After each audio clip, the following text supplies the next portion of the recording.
Dear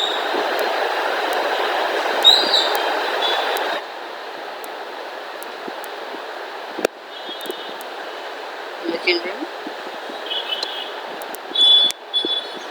today we are going to look at a supplementary lesson, and the name is Iswaran the Storyteller. Okay, now this story is a very interesting story, and the storyteller's name is Iswaran. Let's look.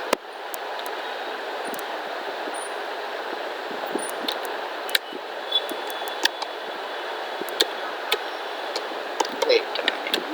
Okay. So in this story, a man Mahendra has a servant, and the name of that servant is Iswaran. Let us find out what was Mahendra's job. Mahendra was a junior supervisor in a firm.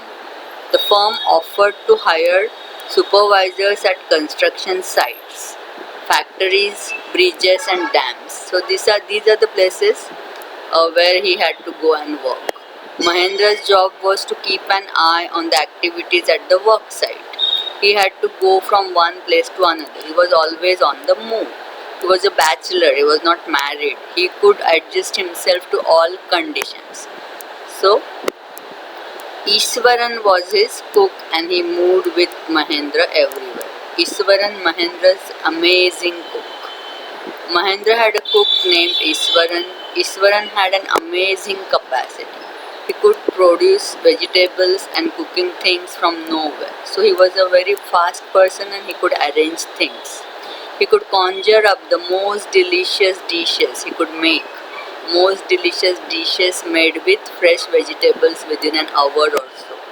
He could cook up. Conjure up means he could cook up very delicious vegetables. Mahendra would go to work early morning with some food. So Mahendra always had something to eat. Mahendra कर देते हैं ना. Okay. So Mahendra always had something to eat, and he was a very good cook, and he took good care of Mahendra. Okay. So the master is Mahendra and the servant is Iswaran.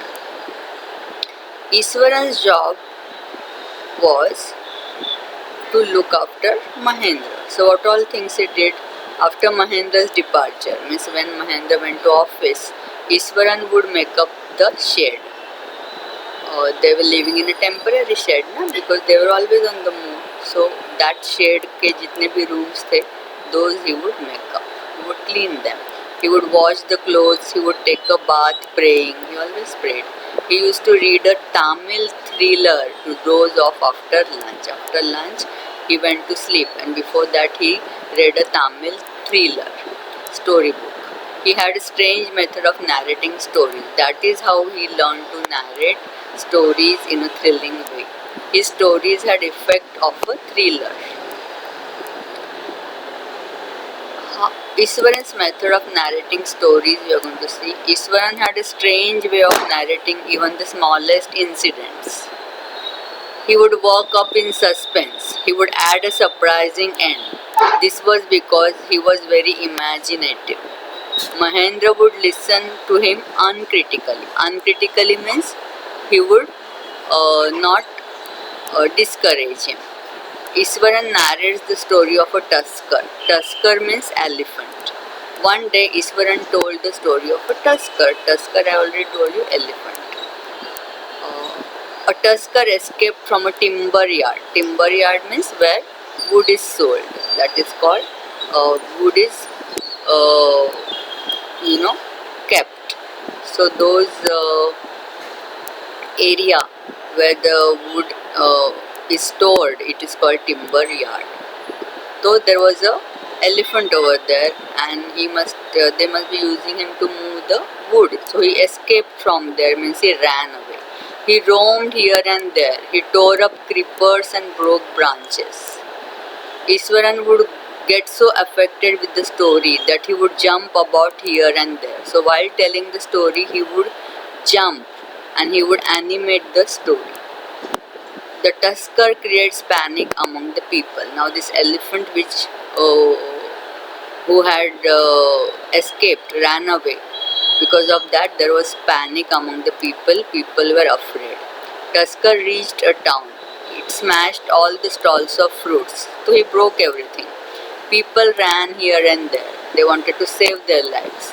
The students hid themselves in the classroom, so this Tusker now went near a school. The streets were empty. Iswaran was then a junior student. So Iswaran said that at that time he was a student. He did not know what happened to him. Suddenly he found some courage. He got a cane and followed the elephant. With a stick he followed the elephant.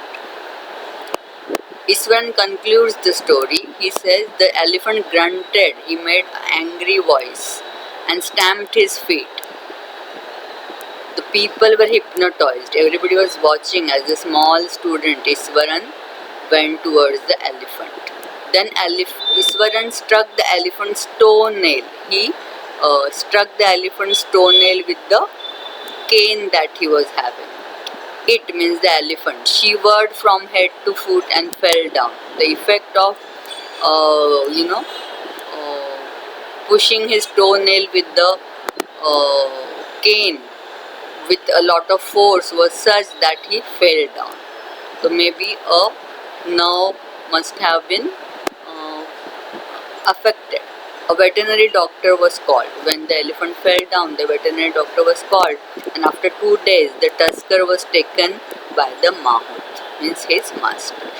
Iswaran was asked how he did that. He told that he did so with the Japanese art, karate or jujitsu. So in karate, he had learnt about how to control an elephant by hitting on the toenail. There was one more story that Iswaran told Mahendra one day. One day Iswaran told Mahendra something about the place where they were living. That factory area was once a burial ground. Burial ground means cemetery or a graveyard. He himself once came across a human skull lying on the path. He told Mahendra that he had seen a human skull there. He also saw ghosts at night. He said he was able to see ghosts at night.